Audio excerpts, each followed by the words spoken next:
32. Into the Maze.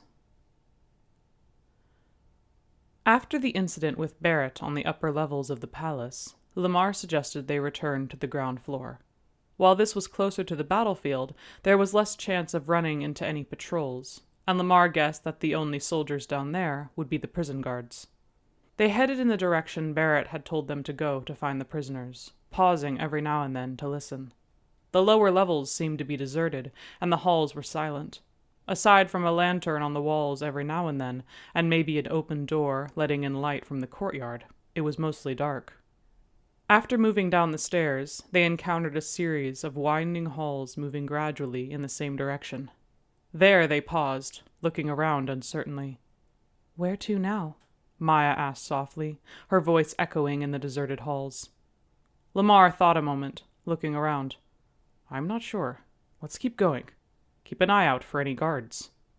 They started down the maze of halls. Jarrus noticed the barred doors blocking each opening, and realized that they had reached the prison levels. But the cells were empty. "Do you smell anyone?" he whispered to Lamar. The siren scented the air. "Yes, faintly. I can't tell if they were here recently or not. Impossible to tell in all this stone." "Perhaps the prisoners escaped when the battle started," Neely suggested softly. Jarrus thought about that. There was a chance, of course, but he wasn't sure. "Either way, we need to get to Norrin as soon as we can," Maya said. "The Servantiri will be able to sense the jewel." "Or we could use it against them," Jarrus said, although he figured that would only make things worse. They would only further alert the Servantiri of their presence. The thought made his spine prickle with uneasiness. It was incredibly difficult to see or hear anyone in the dimly lit halls, and the winding corridors transformed the prison cells into a confusing labyrinth. He was jolted out of his thoughts as Lamar suddenly stopped. Neely took a pace forward and paused, her head cocked to one side. "I can hear nothing," she whispered hesitantly. There," Lamar assured her grimly. "I can smell them." At the far end of the hall, a group of Servantiri appeared, their hollow blue eyes glowing in the darkness. They stopped as they saw the four companions. For a second, both groups stared at each other. Then one of the Servantiri gave a signal, and they charged forward. "Great. Here we go again," Lamar growled, his shape flickering as he transformed into the huge green snake. Neely had lunged forward too, prepared to fight tooth and claw, quite literally. Jarrus and Maya jogged behind them. Jarrus wasn't sure what they planned to do, but retreat was not an option anymore. Not now, this close to finding their fathers. 3 Servantiri had fallen. The rest of the group hesitated for a moment, then retreated, running back down the hall. "After them! They'll sound the alarm!" Lamar panted, resuming his regular shape and running forward. The 4 of them raced down the hall and turned down another corridor. The sounds of the Servantiri had faded, but Jarrus knew they would come back soon, with greater numbers. The sounds of clinking armor came from somewhere in the dimly lit maze. The 4 companions froze, panting, tense with fright. "Where are the prisoners?" Jarrus breathed, sniffing desperately for some scent of life. His father had to be down here, yet he could smell nothing but stone and the gradually approaching Servantiri. They started down the hall again, not sure where they were going, even less sure if they were going towards or away from the Servantiri. Jarrus's heart was pounding. The terror of not knowing where the danger was coming from was overwhelming. Maya's face was drawn with the same frightened determination. Both of them could practically hear the time ticking away. "We'll find them," Jarrus told her. "They're here. I'm sure of it." Maya nodded, but didn't say anything. A sharp crack from a rifle silenced his thoughts. Neely screamed from ahead, yelling for them to get back. The 2 Coopers turned, retreating back down the hall as the sounds of battle erupted behind them. Jarrus saw flashes of yellow fire reflecting on the stone Neely was fighting. The fire cast strange, elongated shadows up the walls, as if the darkness had taken form to battle alongside the Servantiri. Neither of them saw the wall at the end of the corridor until they ran into it. Stunned, Jarrus stumbled back, groping along the smooth stone for a door or gap, anything for them to slip through. Nothing. They had missed the way to escape, and had been forced into a dead end. "Quick, back out," Maya said, and they sprinted for the distant light at the end of the tunnel. A tall figure blocked the way, and they skidded to a halt. Maya crashed into the figure with a scream, raising her little knife in defense. It's me, came Neely's shaking voice, just in time, and Maya lowered her blade. The three of them backed against the wall. What's happened? Where are they? Jarrus panted. Behind me. Lamar's holding them off. He is covering our retreat. Where's the door out? Neely looked past them down the hall, and Jarrus saw her face fall as she realized they were trapped. We'll have to fight our way out, Jarrus said, peering past her. It was pitch black in the hall beyond. With no windows to let in light, and the torches extinguished by the servantiri, he could see nothing.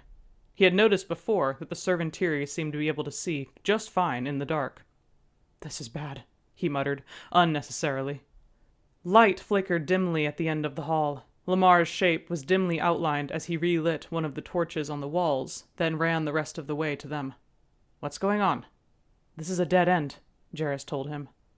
Lamar peered past him, seeing the end of the corridor, then looked out into the main hall again.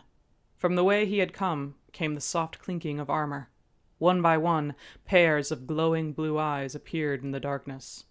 Slowly, relentlessly, the servantiri approached the trapped companions. Jarrus realized, in a flash, that if they didn't get out, it would all be over. The servantiri would get the jewel and take it to Saphicon. He debated using a spell, but he didn't know how to do that, not like Morell had. Maya, take the jewel, Lamar said, his voice quiet. Go down this hall, back up into the main levels, and run. Don't stop running until you get to Norin. Jarrus expected Maya to argue. She said nothing, only slipped the bag off of Jarrus's shoulders and slung it on her back. Her paws were cold, trembling slightly. The dull finality of what was happening hit him in the chest. Make them pay for this, he whispered to her as she took the jewel. In the dim light, he could see tears shining in her eyes. Please, get the jewel to Norin and finish this, and please try to find my father. I will, Maya said softly.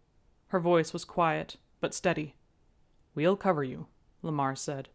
His shape flickered as he transformed into the tall, black-cloaked warrior. He seemed to melt into the darkness, with only the faint glint of his yellow-green eyes visible. Neely moved to stand beside him, fire glowing softly in her hands. Maya studied them, then carefully edged out into the hall. There were no words, no time to tell her anything. For the first time, Jarrus felt brave enough to speak. Facing oncoming death made him lose some of his fear, in a strange way. He moved past her as he started towards Lamar, finally managing the words. Maya, you should know. I wanted to tell you that The glowing eyes of the servantiri drew closer. So many of them. The hopelessness of what was happening overwhelmed him. But Maya looked at him, smiling faintly. I know. So do I. Jarrus looked at her. In the faint light, he saw her beautiful eyes glittering with tears. Then she slipped past him and turned down the hall beyond. The wild joy that filled him with her response drove away his fear. He stepped into place beside Lamar, and they watched as the servantiri approached. And then they heard something else. A sound rose from the hall from behind the group of servantiri, making them pause. It was the sound of many voices roaring in defiance and fury, a battle cry echoing through the halls. Behind the servantiri, Jarrus could see an army of torches making their way at great speed toward them. A mob of raggedly dressed, half-starved people burst into the corridor, brandishing rusted swords and scavenged weapons as they attacked the servantiri. Jarrus stared in shock and awe. There must have been close to 300 of them, all fighting viciously. Torchlight flooded the hall again, illuminating the battle. The servantiri, taken off guard, rounded on the ferocious charge. Surprised and attacked from behind, they reacted too slow. The ragged army attacked with great speed, in a coordinated, well-planned charge. "Circle around them!" came an order. The voice that shouted it was young, familiar. Jarrus peered through the throng in disbelief. A small brownie with brown fur yelled orders to the ragtag warriors as they encircled the servantiri. The servantiri seemed to hesitate for a moment, their simple minds unable to understand what had happened to them. Then they attacked, charging out at the gradually forming circle.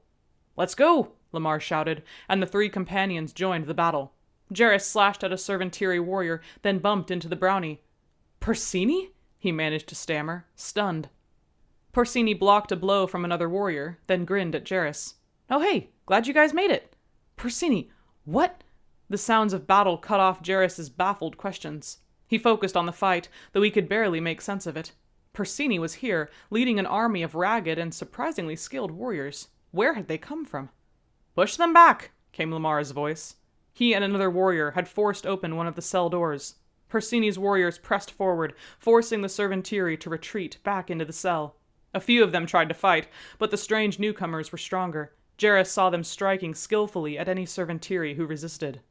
In another moment, the servantiri had been forced into the open cell, pressed together like fish in a net. Lamar and Neely slammed the door closed, locking it securely. The servantiri clawed at the locked door, reaching out through the barred window, trying to touch the lock. But they were trapped. The cells had been built to hold creatures more powerful than they were. There was a brief, relieved silence. Then the newcomers began speaking, congratulating one another, tending to the wounds of the injured. Jarrus saw the look of surprise and joy on Lamar's face. He could hear many of the strange warriors greeting the siren by name. Persini moved over to him, beaming. "You all right? Why are you down here?" "Persini," Jarrus said, barely able to form words. Who are all these people?" He gestured briefly at the ragged army. Persini grinned. "Behold the guardians of Geiral, the survivors, anyway. They've been locked up down here for years, along with many others who were willing to fight. Hagar and I got them out. Some of them fought with Norin, and now they're ready to fight again." Wait, Jarrus said. "Hagar? Haggars?" Persini turned. A cooper with dark fur approached slowly. He was very thin, and his once sleek fur was matted and patched from weeks of malnourishment. But Jarrus would have recognized him anywhere. Hagar looked at him, his gaze sliding away. "I admit I'm glad to see you here, Puddlepaw," he said at last, his voice low. I wish I could say the same," Jarrus said finally, startled to feel the hatred burning in his chest. His resolve to forgive Hagar, so easily decided before, was a completely different issue when Hagar was standing here before him. And worse, Hagar seemed to have changed. Persini looked at Jarrus. "Is Maya here too?" "No, she's taking the jewel to Norin." Saying those words made his grudge with Hagar seem so irrelevant.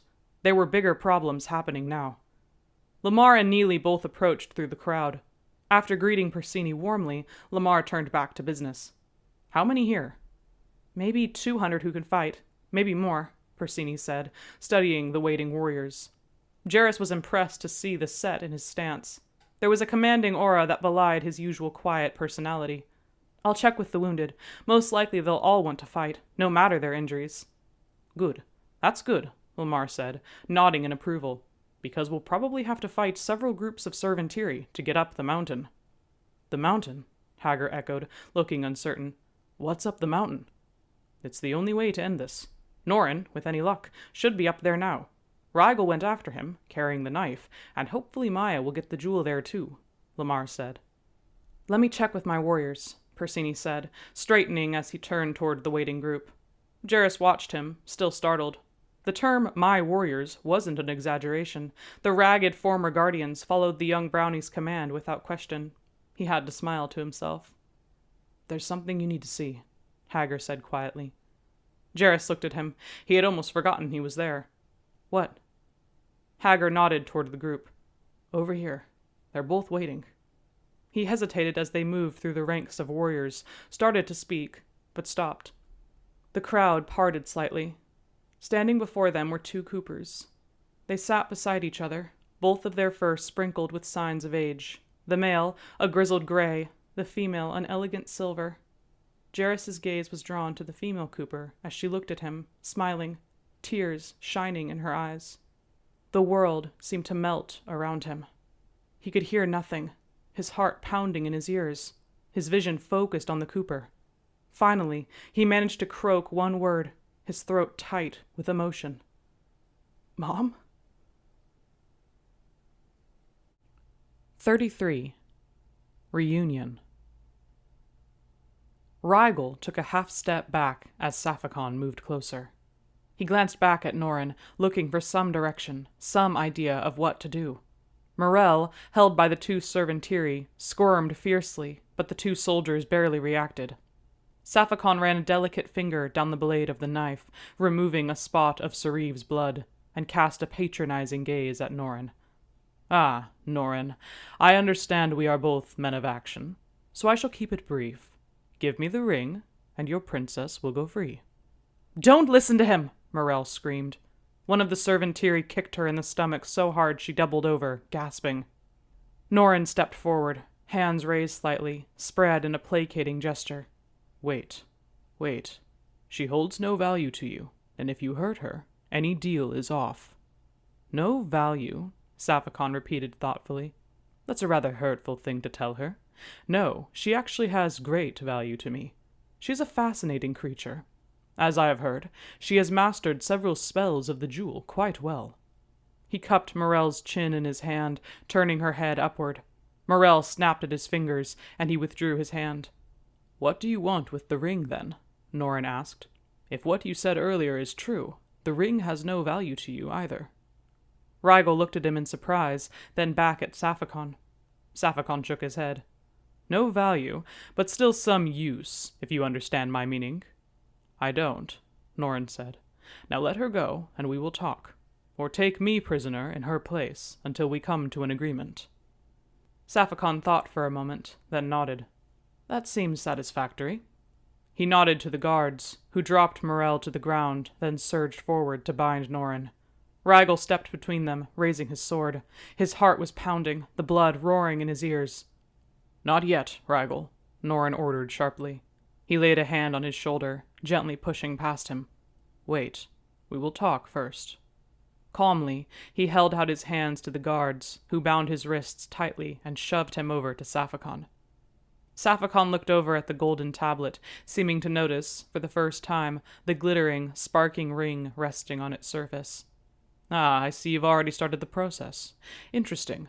I find it odd you still refuse to utilize the object's powers. I always took you to be smarter than that." "Perhaps," Norin said. His voice was remarkably calm. Rigel studied his face, searching for some sign, some clue as to what he was supposed to do. He could see the same confusion on Morel's face, too. Norin was still speaking. "I suppose I never thought to use the jewel, Saphicon.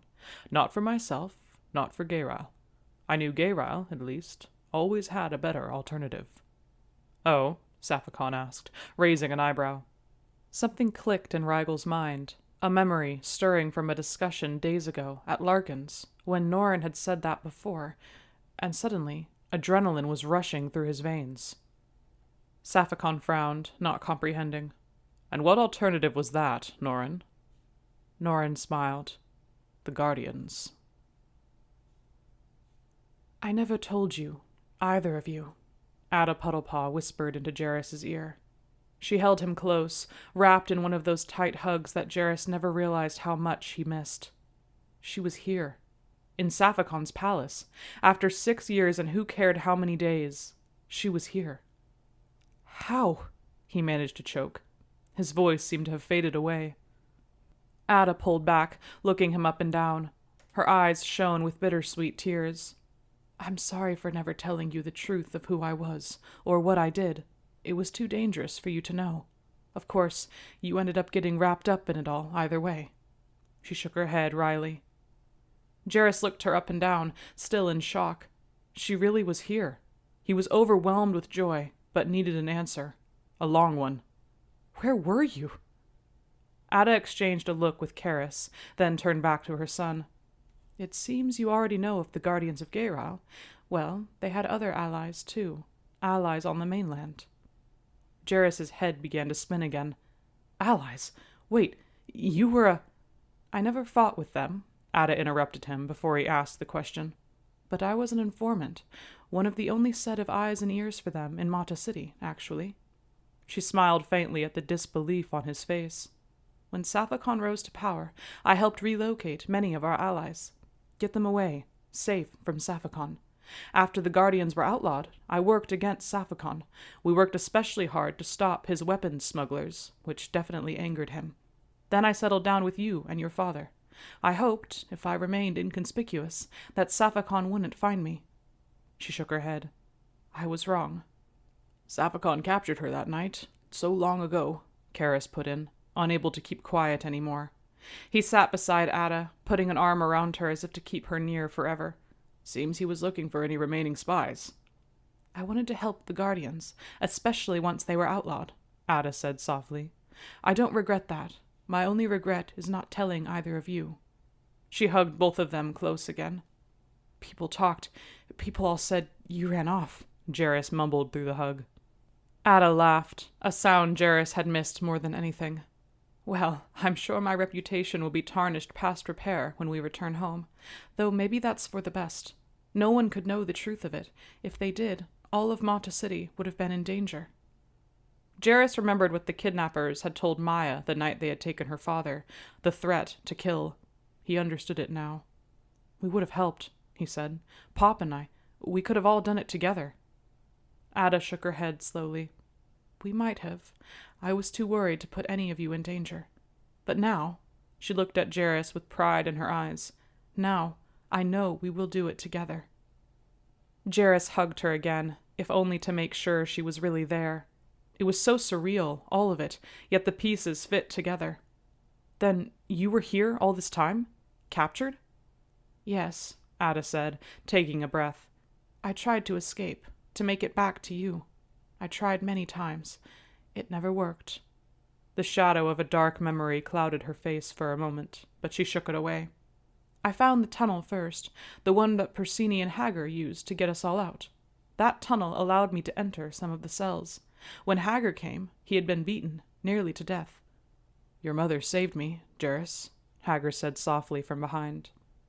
Jarrus had forgotten he was there, and turned to face him. Hager met his eyes steadily. There was no trace of the smirking, sneering Hager that Jarrus had always hated. He was humbled now, and the change was startling. It didn't make Jarrus like him any more, though. Lamar approached suddenly, which reminded them all of the situation at hand. There's trouble up above, he said. One of Persini's scouts just came downstairs with news that Saphicon has reached the Golden Tablet, up on the mountain. We think Norin's up there too, but no one's quite sure. Maya has the jewel, Jarrus said, feeling his heart sink. Lamar, Maya has the jewel. She'll run straight into Saphicon if we don't warn her. Then we'll go after Saphicon too, Persini said. He stood behind them, looking at the guardians he had recently freed. That's the only way, right? He added, turning to Lamar. All 3 objects have to be on the Golden Tablet if we're going to break them. The jewel will have to be taken where Saphicon is. Yes, Lamar said, nodding slowly. Jarrus knew this had to be done, but the idea of taking the jewel straight past Saphicon made his blood run cold. There was no telling what sort of dark magic the sorcerer would use to regain his lost weapon. Lamar turned to the waiting group, his tone of command demanding everyone's attention. No time to waste, then. He selected one of the former guardians from the crowd. Robert, lead half this group up the mountain now. Try to draw the battle away from the tablet. I'll lead the second half to join you in a few minutes, after we tend to the wounded. The man named Robert nodded and began selecting warriors to join him. What about me? Persini asked. Lamar looked between him and Jarrus. You two are going to free Morel. In all likelihood, Saphicon has captured her and could be using her to bargain with Norin as we speak. Maya, Jarrus and Hager both started at once. She'll be up there too, with any luck, Lamar interrupted. Either way, we don't have time to go look for her. Look at what is happening. If Maya isn't up on the top storm, I give you my word that I will find her myself after Saphicon is stopped. But Norin and Rigel are outnumbered up there right now, and Morel is in danger. Jarrus knew he was right. Maya was smart. She would run and take the jewel straight to Norin, who would break the objects. Still, not knowing where she was, or if she was in danger, chilled him to the core. He could see Hager felt the same, which didn't make him feel any better. I'm going with them, Hager said shortly. Lamar didn't argue with him. Good. You 3, go now. Persini led them up 2 flights of stairs, up to the ground floor of the castle. Light greeted them, light from the lanterns and windows, and Jarrus squinted at the brightness for a moment. Then his eyes adjusted and he jogged after Persini, with Hager trailing. Do you know where we're going? He asked.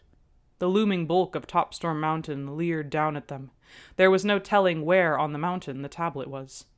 Persini hesitated, and Hager spoke. It's on the southeast side, directly above us, behind that rise. There's some sort of temple housing it. I heard the guards talking about it, he added, as they both looked surprised. Good, Persini said. He pushed through the door, peeked out cautiously, and then stepped out. They stood outside the walls of the palace. No one here. I guess they all headed up to fight. Look, Hagar said, pointing. Jarrus looked up. Swooping down towards the rise Hagar had described was an army of Dyrans, descending with fire and steel upon the host of Servantiri that had gathered there. The Dyran army, he said, feeling a surge of hope. The second group from Flameton joined with the weary first charge and charged down, just as Makana had described to them days ago. Those aren't the rebels? Hagar asked as they ran upward towards the distant battle. No, they're on our side, and the brownies should be here soon too, Jarrus said. Hagar nodded, but said nothing. It was so strange, Jarrus realized, how difficult it was for him to forgive this Cooper. He could forgive Morell, who had hidden the jewel from them. He could forgive his mother for lying to them all those years about who she was and what she had been doing. He could even feel a stir of pity for Saphicon, who at this point was controlled entirely by the jewel's dark magic. But Hagar Grounddrop?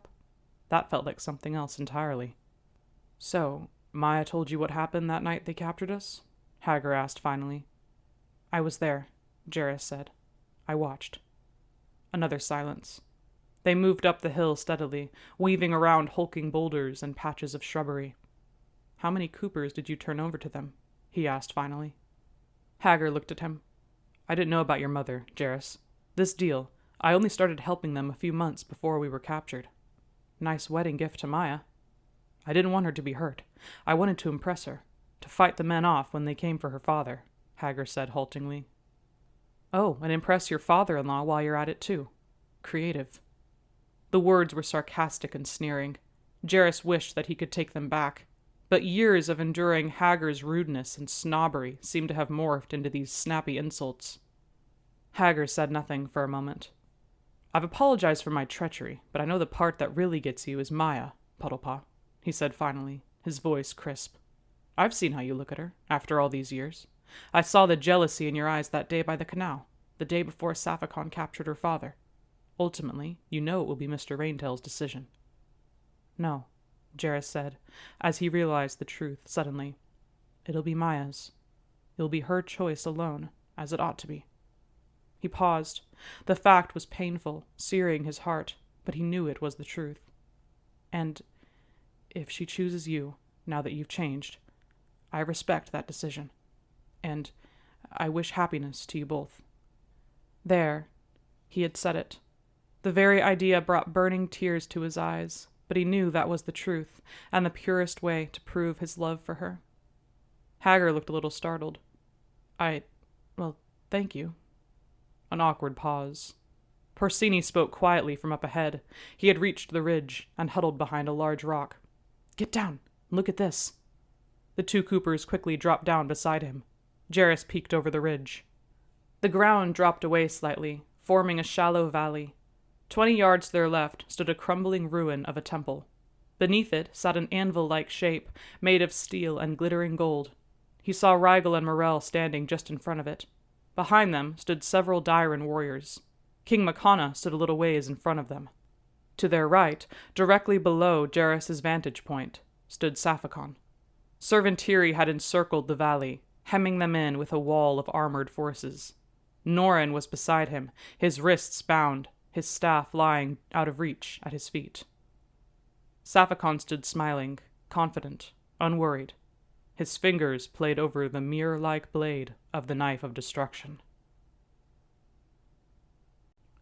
34. The Return of the Forgotten. Jarrus watched silently from the ridge, huddled between Porcini and Hagar. None of them moved. The voice of Saphicon, cold and curt, carried up the rocks to them as he spoke to Makana.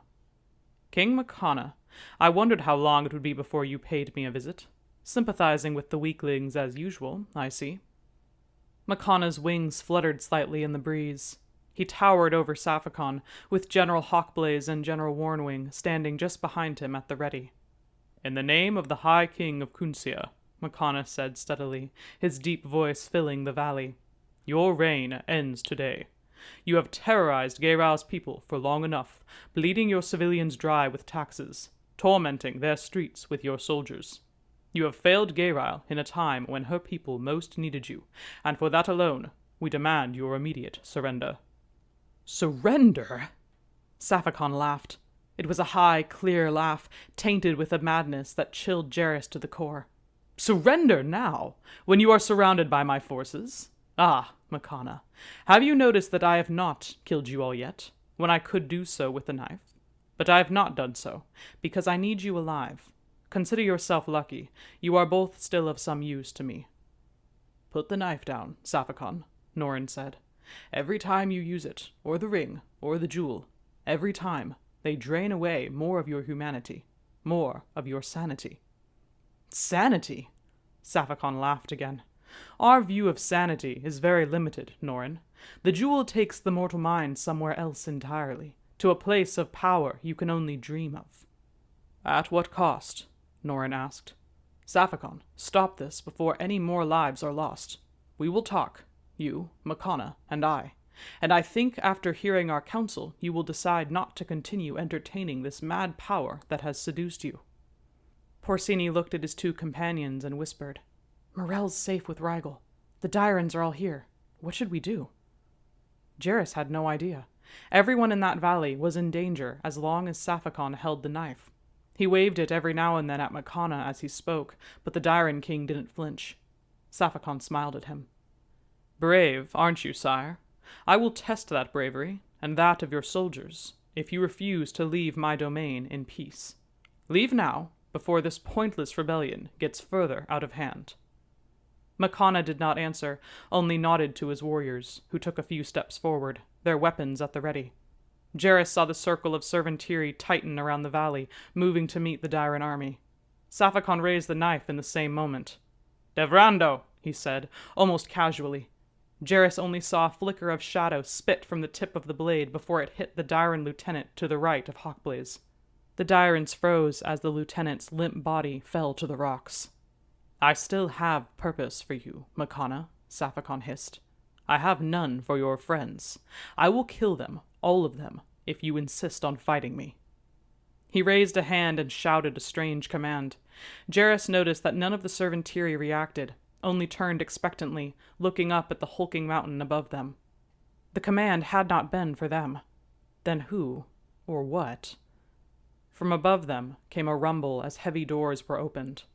The noise was followed by a second sound, a horrible noise somewhere between a growl and a scream. It was vaguely familiar, but no dragon Jairus had yet seen had made a sound like that.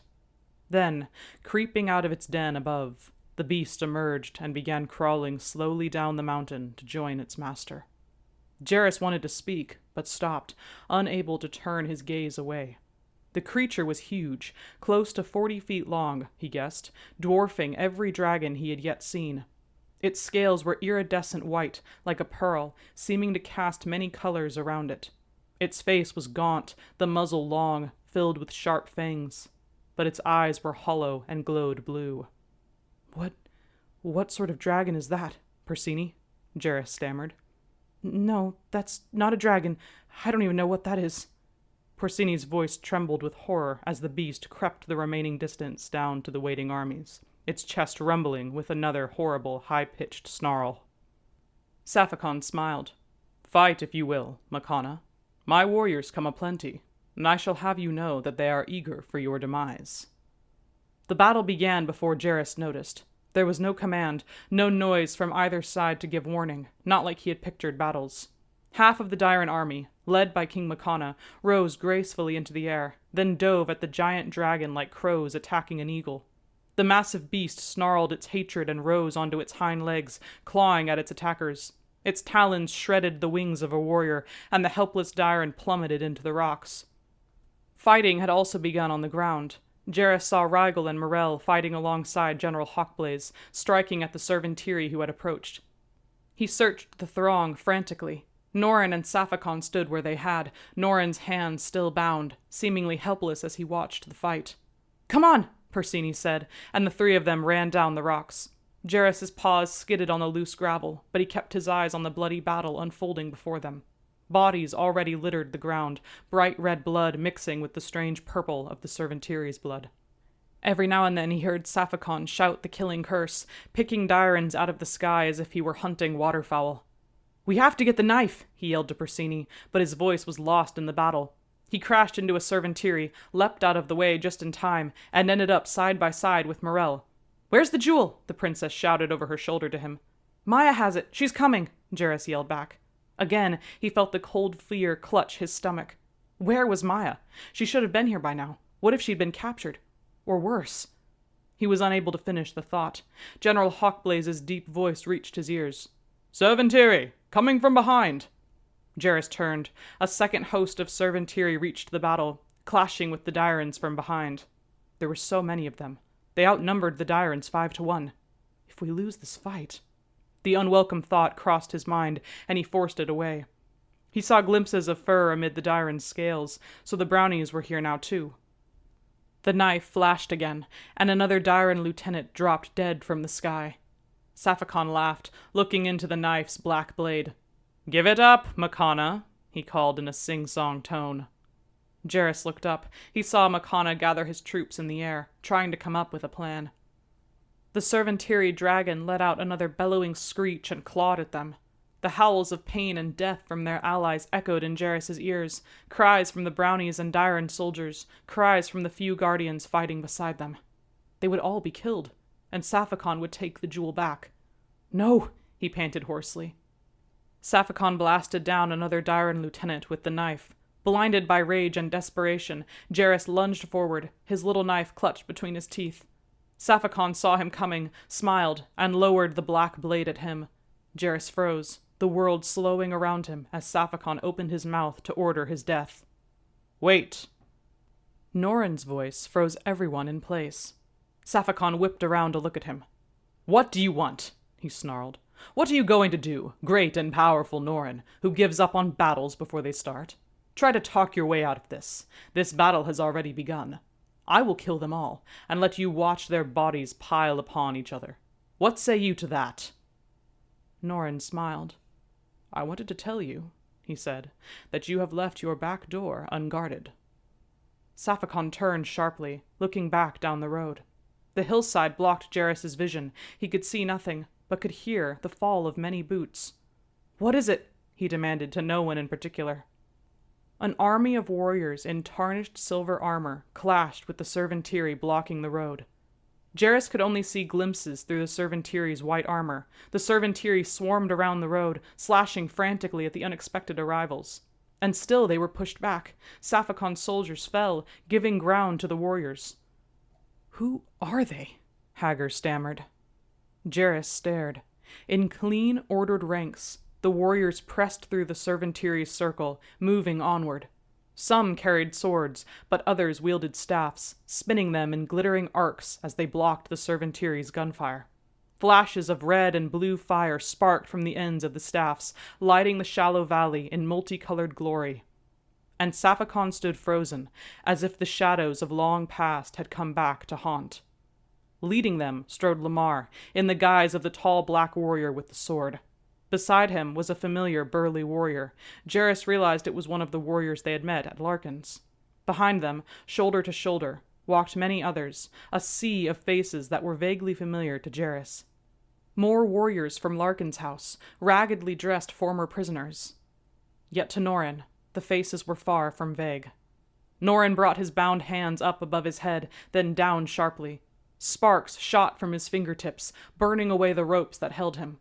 Safakan jumped back, his face drawn and white with fear and rage. Norin seized his staff, then moved past Safakan to stand before the ranks of warriors.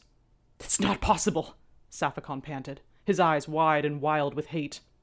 "Tell that to our rage," Norin said, his deep voice filled with a power and authority that Jarrus had only seen glimpses of.